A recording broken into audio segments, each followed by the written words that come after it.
तो खेत हरा। नमस्कार किसान भाइयों, मैं हूं गोपाल कृष्ण और आज मैं आया हूं 24 LGW। आज आपको एक ऐसे फार्मर से मिलाऊंगा जिन्होंने अपनी कड़ी मेहनत और अपने परिश्रम से अजैविक खेत को जैविक खेत में बदला और यहाँ वो कपास की खेती कर रहे हैं, सरसों की खेती कर रहे हैं, कणक लगा रहे हैं, गेहूँ लगा रहे हैं। तो किसान भाइयों, आज हम दिन पर दिन जो केमिकल का इस्तेमाल कर रहे हैं उससे तो हमारी खेत ख़त्म हो ही रहे हैं और बाकी हमें अच्छा खाना नहीं मिल रहा है, पौष्टिक खाना नहीं मिल रहा है। तो हमारी ये मुहिम है। मैं green agro magic LLP Bhagwangarh से कर्मचारी हूँ, फील्ड ऑफिसर, और हमारा काम है किसानों को जागरूक करना, उन्हें जैविक खेती के बारे में बताना और उन्हें जैविक खेती करवाना। आज हम एक मॉडल पर चले हैं, मल्टी लेयर फार्मिंग पे, जहाँ पे हम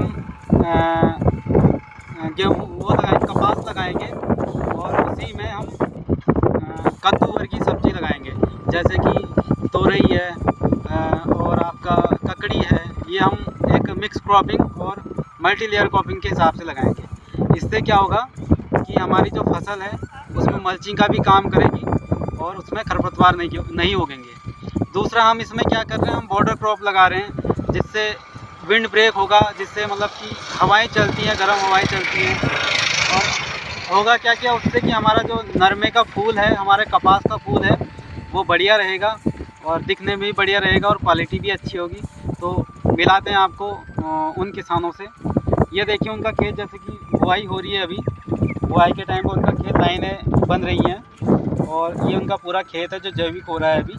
और इसमें हम आपको धीरे धीरे अपडेट करते रहेंगे कि क्या फसल है, इन्होंने कैसे बिजाई की, बिजाई करने से पहले ज़मीन की जुताई कैसे की, प्रिपरेशन कैसे किया, और फिर इसके बाद ये क्या करेंगे, कीटनाशी के लिए क्या करेंगे, और DAP NPK के बदले ये जैविक में क्या डालेंगे। तो चलिए किसान भाइयों, उन किसानों से मिलते हैं जिन्होंने अपनी कड़ी मेहनत और कड़ी परिश्रम से अजैविक खेती को जैविक खेती की ओर बदला और किसानों को जागरूक भी कर रहे हैं कि हम धरती बचाएंगे तो हमारी आने वाली पीढ़ी स्वस्थ रहेगी और उसे एक अच्छी मृदा मिलेगी, अच्छी ज़मीन मिलेगी, जिससे वो अच्छी खेती कर सके।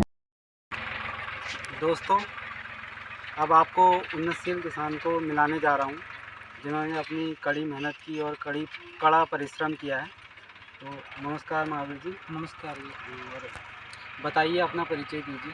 मेरा नाम महावीर स्नोव जगदीश वैद्य स्नोई चक 24 LGW दारपुरा दिक्कत, तहसील सूरतीगढ़, जिला श्रीगंगानगर, राजस्थान। हाँ जी, आप किस चीज़ की बुआई कर रहे हैं अभी? इस समय मैंने जो जैविक देसी नरमा है 22-28 उसकी बुआई कर रहा हूँ। और आप मिक्स क्रॉपिंग भी कर रहे हैं उसमें? हाँ जी, उसमें जो TCVT उसके मुताबिक बाजरा, और इसके अलावा इसके अंदर जो मल्चिंग के लिए जो ककड़ी और मसूरी की बेल है वो भी साथ में। तो किसान भाइयों, हमारे ये फार्मर बॉर्डर क्रॉप पे बाजरा लगा रहे हैं और मिक्स क्रॉप में इन्होंने कुकुरबिटेसी फैमिली लगाई है, ककड़ी और टिंडा वगैरह लगाया है। तो महावीर जी, आपको जैविक खेती, आपने पहले अजैविक होगी, तो जैविक खेती आप शुरू कर रहे थे जब, किन किन चुनौतियों का आपको सामना करना पड़ा? देखिए भैया, चुनौती है। लोग कह रहे हैं पता नहीं कि कैसे हुआ, ये होगा ही नहीं, इससे खेती होगी नहीं, रासायनिक खेती, आज का युग यही है, नॉन बीटी का युग है, वो जीन जो पैम चढ़ा हुआ है उसका। लेकिन मैंने जो संघर्ष किया, लगभग 1 साल हुआ है, आप मिल गए, और आपसे पहले मैंने कई लोग जो मेरे से जुड़े हुए जिन्होंने मेरी मदद की, मैं उनके लिए दुआ करता हूँ, और जिन्होंने मुझे ताने कसे उनके लिए भी मैं दुआ करता हूँ। और तो जैविक खेती हमारी धरती है, अगर हम इसे सुरक्षित नहीं रखेंगे तो हमारे आने वाली पीढ़ी है, हमारी आने वाली जनरेशन है, वो उसे काफ़ी दुखों का सामना करना पड़ेगा, क्योंकि कार्बन की जो मात्रा होती है जैविक खेती में 3% होती है और यहाँ अब कार्बन की मात्रा क्या होगी, 0.5%। तो ऐसे में धीरे धीरे अगर किसान अजैविक खेती करता है, केमिकल युक्त खेती करता है, तो 10-20 सालों में आपकी पूरी ज़मीन कार्बन विहीन हो जाएगी, जिसमें कार्बन की कोई मात्रा नहीं रहेगी। इससे क्या होगा कि आप, अगर जो किसान रासायनिक खेती करता है वो यूरिया DAP कुछ भी डाल दे खेतों में, वो खेत उसे जो भूमि है, जो मृदा है, वो उसे कवर नहीं कर पाएगी और उससे कोई भी फसल नहीं उगेगी। तो आपके पास कितनी गाय बच्ची हैं यहाँ पे?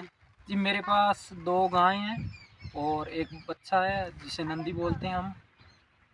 3 हैं पशु और एक कट्टी भी है क्या नाम जिसे है भैंस इसका? बोलते हैं। उसी से आप जैविक खाद बनाते हाँ हैं? जी, उससे ही बनाते हैं। जो गाय है उसका गौमूत्र है और जो गोबर है और दो दही जिसे मट्ठा बनता है, जिसे हमारी देसी भाषा में खट्टा या लस्सी बोलते हैं, जिसे छाछ भी बोलते हैं, वो भी, यानी जो गाय से संबंधित जो भी चीज़ है। इसके अलावा जो पेड़ पौधों की पत्तियाँ वगैरह है, जो वेस्टेज जो हमारे रसोई में किचन में, यानी हमें जाने की ज़रूरत नहीं है। जो चीज़ें वो हम यहाँ हमें सभी चीज़ें उपलब्ध है। इसके अलावा हमारी जो देसी राजस्थानी बागड़ी भाषा में बिश्नोई लोग हम बोलते हैं जिसे रोजड़ा और जिसे नील गाय बोलते हैं, उसकी भी जो गोबर है वो भी बहुत काम आता है। वो भी मैंने यूज़ किया है। किसान भाइयों, अगर किसान के पास एक गाय ना हो और पशु ना हो तो वो खेती कर ही नहीं सकता है, क्योंकि खेती में हमें कंपोस्ट चाहिए, गोबर चाहिए, गौमूत्र चाहिए, सारी चीज़ें हमें पशु से ही मिलेगी। तो हमें, जो हम किसान हैं, हम जैविक खेती की ओर बढ़ रहे हैं, तो हमें खेती चाहे जैविक हो अजैविक हो, पर हमें गोबर डालना उसमें बहुत ज़रूरी है। तो कैसा लग रहा है कि आप जैविक खेती कर रहे हैं? देखिए मुश्किल है मैनेजमेंट बिठाना। जैसे मैंने गोबर के साथ है उसको सर्दियों में, मैं फरवरी के महीने में लगा हुआ 7-10 दिन, लोग कह रहे हैं क्या अगर मिलेगा, अगर रिजल्ट मिलेगा, क्योंकि उनको पता नहीं है और जब तक किसी चीज़ का पता नहीं हो तब। लेकिन अब जो किसान भाइयों, सबसे बड़ा हमारा सवाल यही होता है कि हम जैविक खेती क्यों कर रहे हैं, किस लिए कर रहे हैं।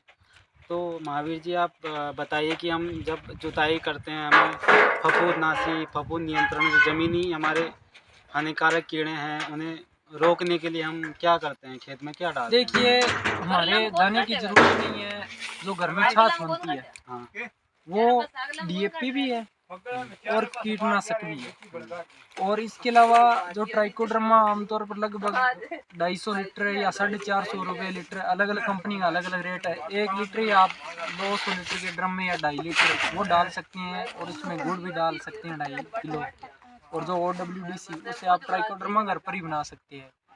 और इसके अलावा आप जो पीला फूल का घास आता है जिसका नाम तो मुझे ही पता नहीं, लेकिन वो अपने सड़कों के पास या हर जगह मिल जाता है। इसके अलावा धतूरा है, आक है और ग्वारपाठ है, वो भी लगभग मिल जाता है। और इसके अलावा आप तो ये जो ऐसे घास जिन्हें पशु नहीं खाई, वो घास हमारे पेस्टिसाइड के यूज़ में धतूरा है, तम्बाकू यूज़ कर सकते हैं। और इसके अलावा जो अपने मिर्ची, हरी मिर्ची और अदरक, उसका भी हम यूज़ कर सकते हैं। तो किसान भाइयों, इनका कहने का ये मतलब है कि हम जब ज़मीन से जुड़े हुए रोगों से हम ज़मीन को बचाते हैं, तो हम उसमें ट्राइकोडर्मा का इस्तेमाल करते हैं, जिससे हमारे वायरस जनित रोग, हमारे फफूंदनाशक रोग जो हमने ज़मीन से होते हैं, वो नष्ट हो जाते हैं।